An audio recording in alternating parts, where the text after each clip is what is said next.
It's a very good afternoon to all our viewers and welcome to our special edition here on LTV International. You're in the company of myself, Angie Meher, and we continue our coverage where President Abdel Fattah el-Sisi expressed keenness on boosting ties with Armenia. He was speaking during a press conference with the visiting Armenian Prime Minister Nikol Pashinyan in Cairo on Tuesday. Sisi said the talks discussed boosting ties in various fields. He said boosting trade exchange also topped the agenda of the talks. The President said the developments in the Gaza Strip topped the agenda of the talks, and both sides stressed the need for a ceasefire in Gaza to achieve calm in the West Bank. For his part, Pashinyan expressed his keenness on boosting ties with Egypt in various fields. He said the talks discussed the necessity of achieving peace in the area and expressed regret that events in Gaza and the falling of thousands of victims, and called for a ceasefire and for the allowing of humanitarian aid into the Strip. He also called for settling the Palestinian cause according to state solutions. We're now delighted to be joined over the telephone this afternoon by our guest, His Excellency Ambassador Ayman Musharraf, the former Assistant to Foreign Minister. It's a very good afternoon to you, Mr. Ambassador. Good afternoon to you and the viewer. Thank you very much, Your Excellency, for joining us this afternoon. First, let me start by asking you, how do you see the timing of the visit by the Armenian Prime Minister? I mean, the visit is a bilateral visit. And it's in the cadre of the several visits done by Egyptian high officials. Especially, I want to highlight the visit of the President Abdel Fattah el-Sisi to Armenia in 2023, which was the first visit of the Egyptian president ever to Armenia, yes, which highlighted the importance of the Armenian-Egyptian bilateral relations. And I want to go deep in history a little bit. The Armenians have a long roots in Egypt.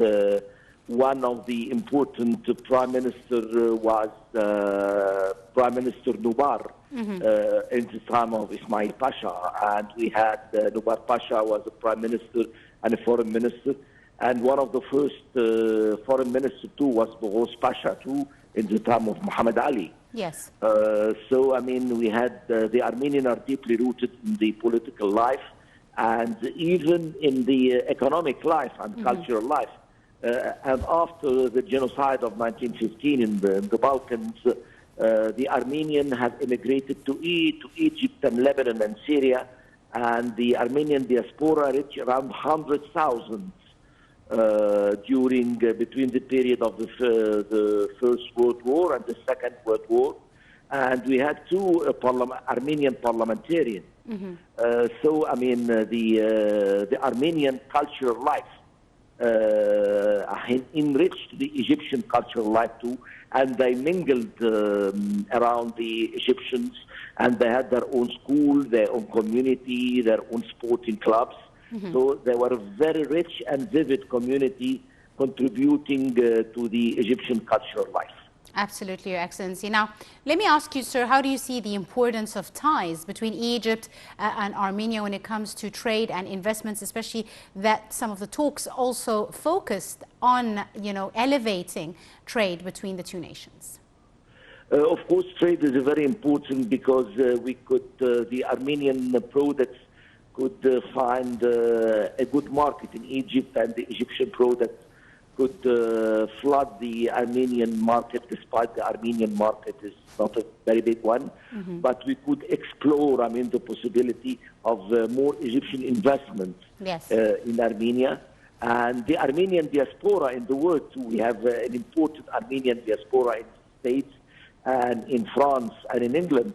They could invest in Egypt in many sectors like industry, like tourism, like manufactured products. The Armenian diaspora is very important diaspora, and it's considered very, very influential in the West. Absolutely. What fields do you see being, the most attractive for economic cooperation between the two countries, sir?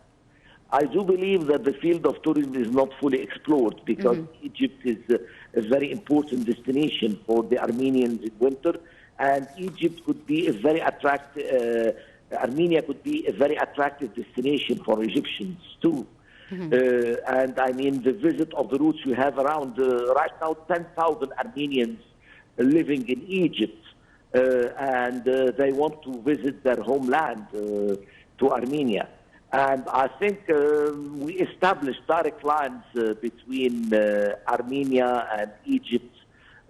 Before that, it was through Turkish Airlines and other airlines. But I think there are maybe charter flights could be a prelude to a good tourist inflow on both sides. Absolutely. Now, the Palestinian cause also topped the agenda of the talks between the two leaders. How would you describe, the international stance towards the Palestinian issue, especially highlighted by Nikol Pashinyan in Cairo today? Of course, the Armenians are very, very sympathetic to the Palestinian cause. They have suffered nearly the same fate. The Armenian by nature, they are living in the Middle East. You have a sizable Armenian community in Lebanon and in Syria and in Egypt. So they have been living the Palestinian drama and the Palestinian saga. It's a part of their culture. And most of the Armenian diaspora around too, they are very sympathetic to the Palestinian cause. You see a lot of Armenians and Armenian activists in demonstration in Paris and London and Washington too, because they are, they do feel what is happening. It's a genocide in Palestine. Absolutely. So, you have an analogy between what is happening, what happened to them and what's happening in Palestine. Absolutely, Your Excellency. Now, Pashinyan also said that the talks between him and President Abdel Fattah el-Sisi discussed the necessity of achieving peace in the Caucasus. How do you read this statement, sir? Well, actually, we were very neutral between this conflict between Azerbaijan and Armenia. We have both good relations with both countries. And there is, an international process, the Minsk process, which didn't take the chance to prevent the conflict. But we do believe that continued negotiation and continuous dialogue between both countries could achieve a lasting peace. And never, the arms or never armed conflict have solved any conflict. So we do hope that peace would prevail in this, very turbulent area on our world. Absolutely. And how do you see, Mr. Ambassador, the importance of stability in this specific region, especially in light of the global challenges of security? Of course, the Caucasus and the Balkan always was a turbulent area due to the mosaic of ethnicity and the different historical background of the area and the historical conflicts. And maybe the artificial borders was drawn in a way or another. So I do believe that stability is very important, because we do not want to have area and spots of instability which could foment trouble in this very precarious area. Indeed. And Your Excellency, how do you see, collaboration when it comes to security issues, military collaboration possibly, and the countries benefiting from each other's expertise? Well, I think that we have collaboration in different facets: economic, cultural, military. I'm not aware of it, but actually any kind of collaboration would be beneficial for both sides.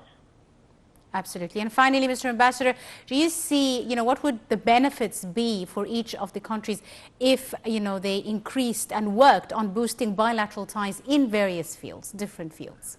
I know boosting bilateral ties and increasing trade, increasing tourism, increasing cultural relation, it's a win-win situation for everybody.